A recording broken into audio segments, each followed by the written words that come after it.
Wilson theorem का एक और एप्लीकेशन देखते हैं कि what shall be the remainder if factorial 10 divided by 13, यानी कि 10 और 13 में देखा है तो 3 का डिफरेंस है।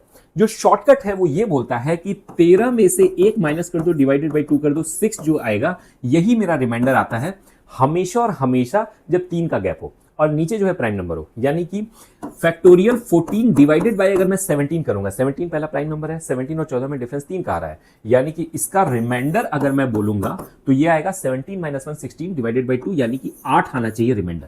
ठीक है, ऐसे ही अगर मैं करूं फैक्टोरियल 16 डिवाइडेड बाय 19, 19 मेरा प्राइम नंबर है, 19 16 में गैप 3 का है, तो रिमाइंडर आना चाहिए 19 माइनस 1 18, 18 का हाफ 9। ठीक है, पॉइंट ये कि हम इसको हम कैसे प्रूव कर सकते हैं। देखो,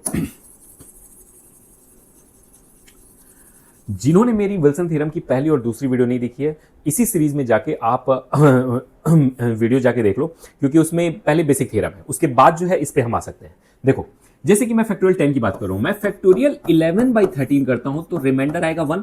ठीक है, यही कॉन्सेप्ट पढ़ा था, यानी कि 2 का गैप हो तो हमेशा रिमाइंडर 1 आता है। फैक्टोरियल 11 को मैं 11 इंटू 10 लिख सकता हूं, फैक्टोरियल 10 डिवाइडेड बाई 13। 11 को जब मैं 13 से डिवाइड करता हूं तो -2 रिमाइंडर आता है, और अगर फैक्टोरियल 10 को डिवाइड करने पे मान लो k रिमाइंडर आता, इन दोनों का मल्टीप्लीकेशन 1 के बराबर होना चाहिए। ठीक है, 1 का मतलब ये हुआ कि -12, 13 के रिस्पेक्ट में देखा है तो 1 रिमाइंडर को हम -12 रिमाइंडर भी कर सकते हैं। -12 का मतलब होता है 13 - 12 यानी कि 1, तो मैं इसको -12 रिमाइंडर भी लिख सकता हूं। ठीक है, यानी कि k की वैल्यू क्या हो जाएगी, -12 डिवाइडेड बाई -2, यानी कि 6 आना चाहिए रिमाइंडर k की।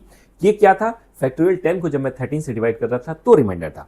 ठीक है, और ये चीज यूनिवर्सली आप किसी भी प्राइम नंबर के लिए अप्लाई कर सकते हो। जैसे कि मैंने बताया था ना, फैक्टोरियल 16 को अगर आप 19 से डिवाइड करोगे तो क्या आएगा रिमाइंडर 19 में से एक माइनस करो 18, 18 का आधा कर दो, यानी कि 9 होना चाहिए रिमाइंडर। ठीक है, इस वीडियो की इन्फॉर्मेशन आपको 100% पसंद आई होगी, इसे लाइक करो, शेयर करो, और अगर प्रैक्टिस सेट चाहिए तो कमेंट बॉक्स में विल्सन लिखो। ठीक है, विल्सन थ्योरम पे एक पूरा प्रैक्टिस सेट है 30 क्वेश्चन का, उसको प्रैक्टिस करोगे ये सब चीजें फिंगर टिप पे आ जाएंगी। और ये क्वेश्चन ऐसे है ना कि ये एक तरह से आपको गिफ्ट है। क्वेश्चन आया नहीं, दिखने में टफ लग रहा है, 80% बच्चे छोड़ के आगे बढ़ने वाले हैं, आपको 2-4 सेकंड का भी टाइम नहीं लगना है इसको सॉल्व करने में। ठीक है, थैंक यू।